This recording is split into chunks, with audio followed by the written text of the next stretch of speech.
Hello again guys, I have an interesting video for you today.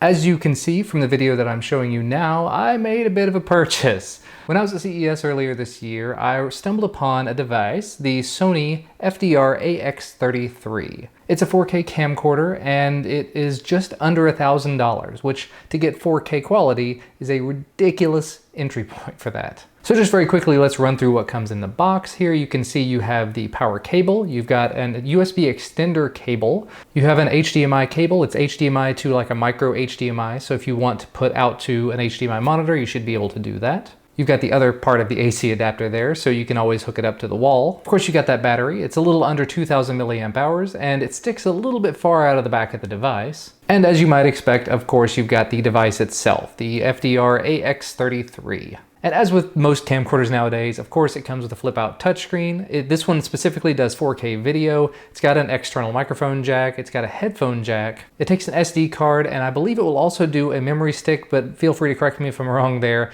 I don't have a memory stick of any shape or sort, and I've never owned one, so I'll be using SD cards with this one.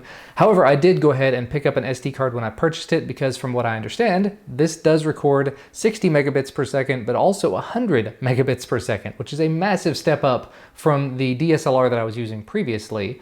So I had to have a faster card to be able to use that. So I picked up a 64 gig 94 megabytes per second card that should do ridiculously well with this. And as far as the unboxing, there's not a whole lot else to say about it.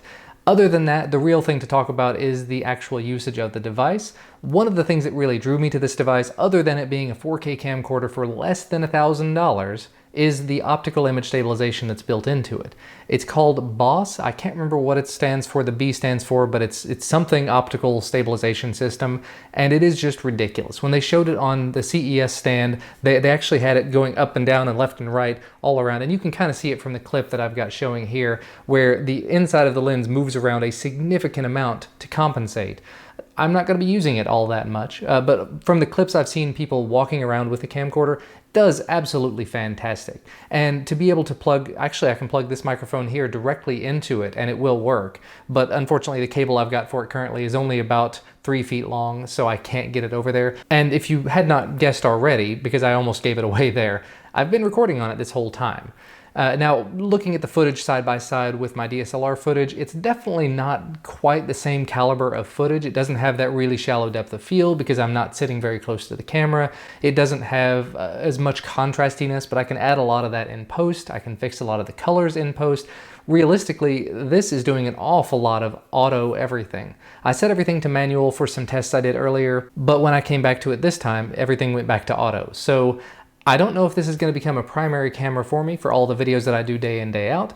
I don't know if I'll be using it for the XDA videos or not. I do still have the Canon 6D that I can film with, but the 4K camera will be really, really nice for events. It'll be really nice for product unboxings, for product reviews, to get those B-roll shots, to get the really, really high quality images, and to be able to do things like taking an image like this and zooming in on it. So you can, if you really wanted to be able to change the layout without having to touch the camera and change the shot itself, you can do that. You can take a 4K image and you can crop in to 1080p. And one thing that I'm really, really excited about with this camera, when I'm using my DSLR, what I've had to do so far is actually plug a USB cable into it and then plug the other end of the USB cable into a tablet, which I have sitting here in front of me. That's okay. I had to pay about $8 for an app. Chainfire wrote the app. It's amazing. It gives me full control of the camera. But again, I have to be tethered to it unless I buy a bunch of additional hardware to make it happen wirelessly. I didn't really want to do that. So Sony provided NFC built into the camera, so you just swipe your device across it and it'll tell you, if you don't already have the app installed, go to the Play Store and get this app. It's Play Memories Record something, and I've actually got control, you can see right here, I've got control of the camera using this app. So I can start and stop recording, I can zoom in and out, I can change the mode, not much more than that, but I'm able to control it from my little Nexus 10 here, and I'm doing it wirelessly. I'm completely unhooked. although it's a little flaky at best so far. But I just thought that was a really neat option, and to be able to do that completely wirelessly means that's one less cable, one less on-the-go adapter I have to take with me when I go places. But anyway, I just wanted to do a relatively quick video giving a little bit of a sample of what this camcorder can do. As I said, I am plugged in. I'm using this Rode lavalier microphone with it plugged in through, and this is probably going to make some terrible noise, so sorry about that, plugged in through the Tascam DR05. But I did try plugging directly in with it, and it does work that way as well.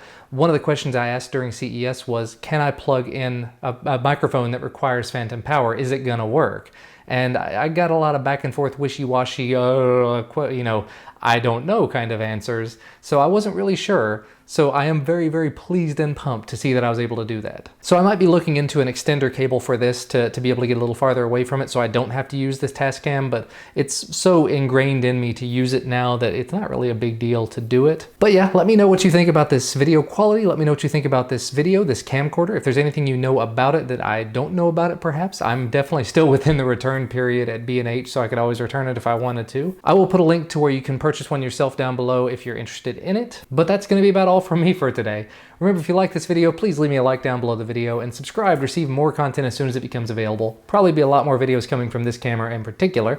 Thank you guys so much for watching though, and I will see you next time.